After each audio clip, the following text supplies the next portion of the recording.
జీవితం అనేది ఒక యుద్ధం. దేవుడు మనల్ని వార్ జోన్ లో పడేశాడు. Be alert, protect your self. Life లో ఒక గోల్ అంటూ పెట్టుకోండి. కసితో పరిగెత్తండి. పాడాలనుకుంటే కసిగా పాడేయండి, చదవాలనుకుంటే కసిగా చదివేయండి. లైఫ్ లో ఏ గోలు లేనోళ్ళు మాత్రం వీలైనంత త్వరగా చచ్చుకోండి. మీ వల్ల మాకు ఏ ఉపయోగం లేదు. గుర్తుపెట్టుకో, నీకంటే తోపెవడు లేడిక్కడ. నీకేదనిపిస్తే వచ్చి ఎవడి మాట వినొద్దు, మనిషి మాట అసలు వినొద్దు. నీ టార్గెట్ 10 మైల్స్ అయితే aim for the 11th mile. కార్తే దిమ్మ తిరిగిపోవాలి. చల్.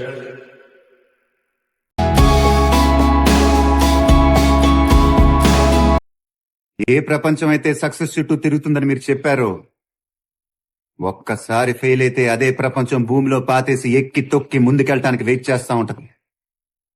ఇక్కడ గెలవటం తప్ప వేరే ఆలోచన ఉండకూడదు. ఎందుకంటే సక్సెస్ లో ఫుల్ స్టాప్స్ ఉండవు, కామాస్ మాత్రమే ఉంటాయి. Success is not a destination, success is a journey.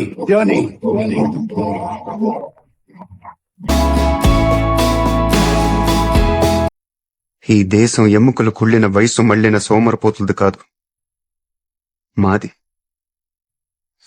ఈ దేశం స్విస్ బ్యాంకులో డబ్బులు దాచుకోవటానికి దేశాన్ని తాకట్టు పెట్టే రాజకీయ నాయకులు కాదు, మాది.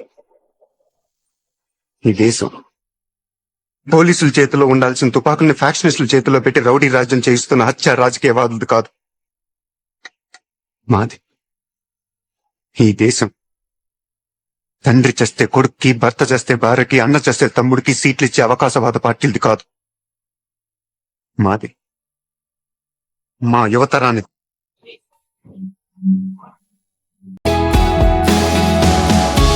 నాకు ప్రాబ్లం ఉంది సార్. ఎవడైనా నువ్వు ఓడిపోతావంటే గెలిచి చూపించడం నాకు అలవాటు.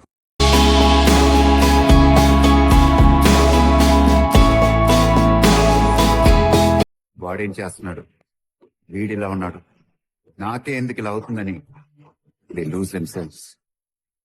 ఇక్కడ ఎవడి లైఫ్ కి వాడే హీరో, ఎవడి బలం వాడితే. నాకంటూ ఓ బలం ఉంటే నీకంటూ ఓ బలం ఉంటది. ఆ బలమే నీ నమ్మకం. నువ్వు దేన్నైతే నమ్ముతున్నావో దాని మీద నిలబడు. దీని అమ్మ గెలుపు దానంతట అదే వచ్చి నీ కాళ్ళ దగ్గర కూర్చుంటది.